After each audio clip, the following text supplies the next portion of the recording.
Hi everyone, welcome back to the channel. If you're new here, I'm PPE and this is the Peso Pro episodes. If you're looking for content on personal finance, money management tips, or peso tricks, you've come to the right place. If you haven't done so already, please hit the subscribe button below. If you've seen the previous episode, we've talked about the importance and the benefits of the Pag-IBIG Modified Savings 2 or Pag-IBIG MP2 for short. Today, we're gonna discuss on how we can open a Pag-IBIG MP2 account fully digital end-to-end online. If you've seen the previous episode, we talked about the benefits and the important features of the Pag-IBIG MP2. If you haven't done so, we'll link to it in the description box below. Without further ado, I'm gonna switch to my screen so that I can show you how to apply for a Pag-IBIG MP2 account fully virtually online without having to go to the branch. Okay. So you can start with any browser that you typically use and go to google.com, search for Pag-IBIG MP2, and you will find in the top results the pagibigfund.gov.ph website. Click on that, and that should lead you to the landing page of the Pag-IBIG MP2.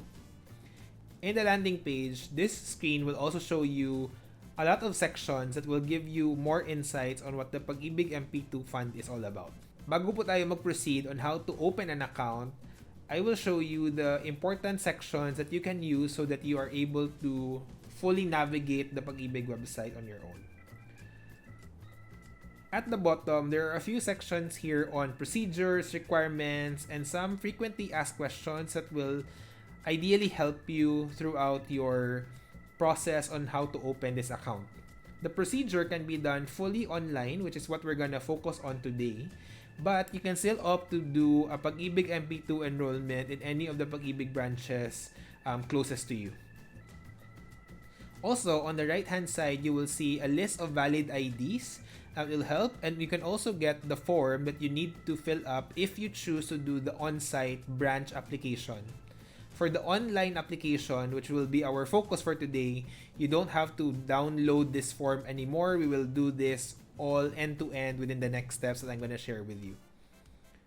Lastly, before we move on to enrollment, there's also an online payment facility on how you can pay for your MP2 savings online without having to go to any of the branch or any of the in-person over-the-counter payment facilities. We will make another video on online payment facilities soon, so please make sure to subscribe to the channel so that you can see this once we update this in the next few weeks. Okay, so let's proceed on enrollment, which you will start with by clicking on the e-services subsection here under the MP2 Savings Enrollment option. Once you click on that, this will trigger a new tab in your browser which will land into this page called the Modified Pag-IBIG 2 Enrollment. You will need a couple of information that you need to have handy before you start. One is your Pag-IBIG MID number.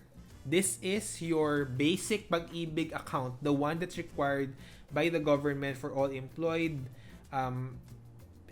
citizens. So you can get this from your HR department or request this from the Pag-IBIG Fund themselves via their contact services by you providing your full details. After you do that, you can fill in your last name and first name. Ideally, this matches the one that's in your enrollment so that you will not have any issues doing this fully online. You will also enter your date of birth, which is in the month, date, year format identified below. Then lastly, you have to include the answer to the anti-spam filter. Here, you just need to enter the code in the picture that's in the website. Once you're done, you can click on submit. Once you're done submitting, you will need to see all of your information here and double check such that you're sure that this account really refers to you. If you see any issues, please stop this process and contact Pag-IBIG immediately because there is most likely some problem with your account. Now, I double check all of the information here is true and correct for me so I can proceed. If you already have an existing Pag-IBIG MP2 account that you probably process in a branch, you will be prompted with this note of you already have an existing Pag-IBIG MP2 account. For new enrollees, you will bypass this step and you will proceed to the enrollment phase immediately. For those who have one, like me, you can click on the continue button so that you can continue on to the next phase. Dito po, sa next step, you will be asked to provide a couple of informations on your monthly contribution. Now, not to be confused, we talked this in the previous video. Pag-IBIG MP2 is not a regular monthly savings process, unlike your base or your default Pag-IBIG account. Pag-IBIG MP2 can be a monthly, quarterly, one-time, depending on whatever frequency you want. So you don't actually have to put a monthly contribution when you apply for it. So baka po may nagtatanong, bakit pa tinatanong tong monthly contribution? This is more for those who want this to be part of their payroll deduction via their HR department. So if gusto niyo po na monthly contribution siya for whatever amount, as long as you meet the minimum required to open the account, which is 500 pesos today, you can set whatever monthly contribution that you want. For the purposes of this form, for us, I will put 1,000 pesos per month. You can choose whatever amount you feel you will be contributing to Pag-IBIG MP2 moving forward. Again, pag hindi nyo po itong in-enroll with your HR department as an auto payroll deduction, hindi po ito makakaltas sa inyo. So, wala pong requirement for you to actually put in monthly. Yung form na configure lang po for this purpose. Next is, tatanungin po kayo kung ano yung preferred dividend payout scheme. For Pag-IBIG MP2, there are two options. One is annual, which means na lahat po ng dividends na earn for the prior year will be deposited to the bank account na pinili nyo kung saan i-deposit yung mga na-earn na dividends for the previous year. You can also choose a 5-year end term option, which means na yung dividends, ilalagay siya pabalik sa MP2 account ninyo. Hindi siya ipipay out sa bank, pero nire-reinvest siya at kino-compound over the next 5 years of the term of the Pag-IBIG MP2 savings account. You can choose either one, but for now, we will decide to put this under the 5-year end term para mag-compound yung ating savings over the next 5 years. Then you will be asked mode of payment. This is where you select your preferred mode of payment among the 3 options. One is yung pinag-usapan natin kaninang salary deduction. Ito meaning, isasubmit nyo yung form to your HR department para ma-process nila yung salary deduction para maikaltas yung desired monthly contribution na nilagay nyo dito on the earlier step.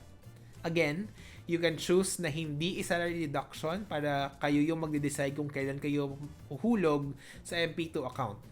So you can also choose over-the-counter kung ito yung pinaka reliable or pinaka madaling process sa inyo.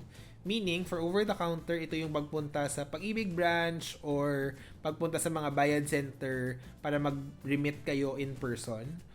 Yung third option, which is through any accredited Pag-IBIG collecting partners, ito po yung nag-i-include ng online payment facilities or even yung mga partners like GCash and Paymaya. So for us to be able to do this virtually from enrollment to deposit, yung third option po yung pipiliin natin. Then yung last is source of funds, which is typically your employment income if employed kayo and if you earn a salary, or it can be any of the choices here. So just select yung pinaka-applicable for your specific case. But for our example, ipiliin po natin yung employment income. Once you're done, click on submit. Once you click on submit, you will notice na magpa-prompt siya ng isang PDF na pwede nyong i-print. For now, I will cancel this option. Once you will be prompted for this PDF screen, what I will urge you to do is to review the details ng mga sinubmit nyo. All of the details that you have in your existing Pag-IBIG base account will be reflected in your enrollment form, which makes the application process a lot simpler. Kung na-notice nyo po, hindi na po hiningi ulit yung address or contact number, employer address. Lahat po ng yun, kinuha na nila from your employment membership information dun sa base Pag-IBIG account, which makes this very simple. There are a few sections that are very important to remember. Number 1 is this MP2 account number on the upper right side of the PDF.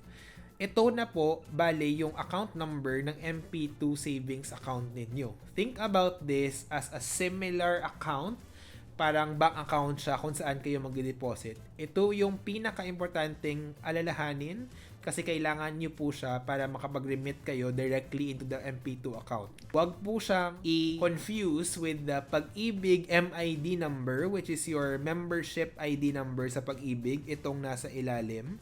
Ito po yung base na Pag-IBIG membership ID ninyo. Hindi ito yung MP2 account.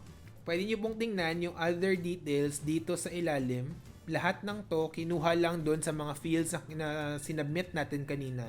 So, source of funds, dividend payout, mode of payment, and then meron po dito authority to deduct for locally employed members kung gusto nyo siyang maging salary deduction. Ito po yung nilagay natin dito, yung 1,000 pesos na sinabi nating desired monthly contribution kanina. Ito po yung ikakaltas ng HR department nyo if pinili nyo pong magpa-salary deduction. Pwede din pong hindi. Pwedeng hayaan na lang po ito at hindi na po siya kailangan isubmit sa HR department ninyo. At the bottom of the page, meron pong terms and conditions. Ito lang po yung nagsasaad ng mga requirements, kung kailan nyo pwedeng i-withdraw, ano ba yung mga specific na mga pre-termination requirements para ma-meet. Diniscuss po natin ito doon sa video on the Pag-IBIG MP2 FAQs na ililink din po namin sa description box below. Once you're done with this, all you need to do is to save a copy of your MP2 enrollment form at tapos na po tayo. Yes, ganun lang po siya. Kailangan lang natin i-fill up yung some of the details and then the rest will be taken from your membership information already, which makes this process a lot simpler.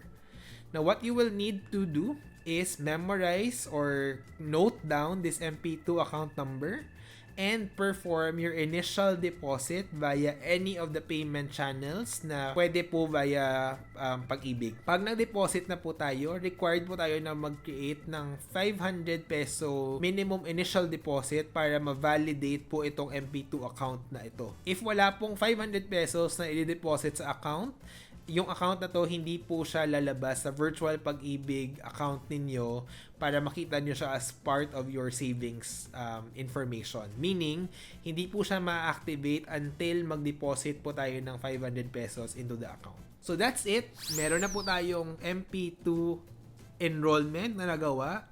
In the next video, I will discuss about the different channels kung paano po tayo magbayad para sa Pag-IBIG MP2 natin. I will use the same MP2 account para makita po ninyo kung paano po siya i-activate at paano po siya lalabas sa virtual Pag-IBIG account natin. If wala pa po kayo ng virtual Pag-IBIG account or hindi kayo marunong kung paano mag-remit, please hit the subscribe button and the notification bell so that you will get notified pag na-update na po ng channel na to yung video na yon. We will create that in the next couple of weeks para makita nyo po yung end-to-end process from the time na ginawa natin yung enrollment on the Pag-IBIG website and also up until the time na naglagay tayo ng initial deposit and then how you can actually check for your MP2 account via virtual Pag-IBIG so that you can monitor all of the transactions that you will be doing for this account. Now again, I'm a huge proponent of the Pag-IBIG MP2, especially if you are the type of person who don't have a lot of active investments. This vehicle that the government has is very viable for a lot of Filipinos, especially because you have a low barrier of entry. Right now, pinadali pa po nila, ginawa pa po nilang online lahat, which is dapat makatulong, especially in the time of COVID-19. Also, you only need 500 pesos to start this long-term savings program, and more than all of the other benefits, this is also guaranteed by the government and is also tax-free in earnings. So that's it for this video. We have a lot more to talk about Pag-IBIG MP2, so please stay tuned. I hope this video was able to give you some value so that you're able to open your own Pag-IBIG MP2 account, and please subscribe and hit the notification bell para po ma-inform kayo once the next videos on payment, monitoring, and maybe even how to compute for MP2 dividends in our upcoming video soon. So I hope this was helpful. If you have questions, please do write them in the comment section below. If we have good questions or if we can be of help to our viewers, we'll try to incorporate those into the future videos para po matulungan kayo on how you can finally open your MP2 account and try to maximize the value that this government agency is actually putting out there. I have heard from a couple of friends who have done this in the past. They have been very happy about the dividends. It has been an average of about 7% over the past 3 years, which is very, very good considering the safety features tagged to this investment vehicle as well. So I highly encourage you to take a look into this and join me as we learn more about Pag-IBIG MP2, and I'll see you on the next video.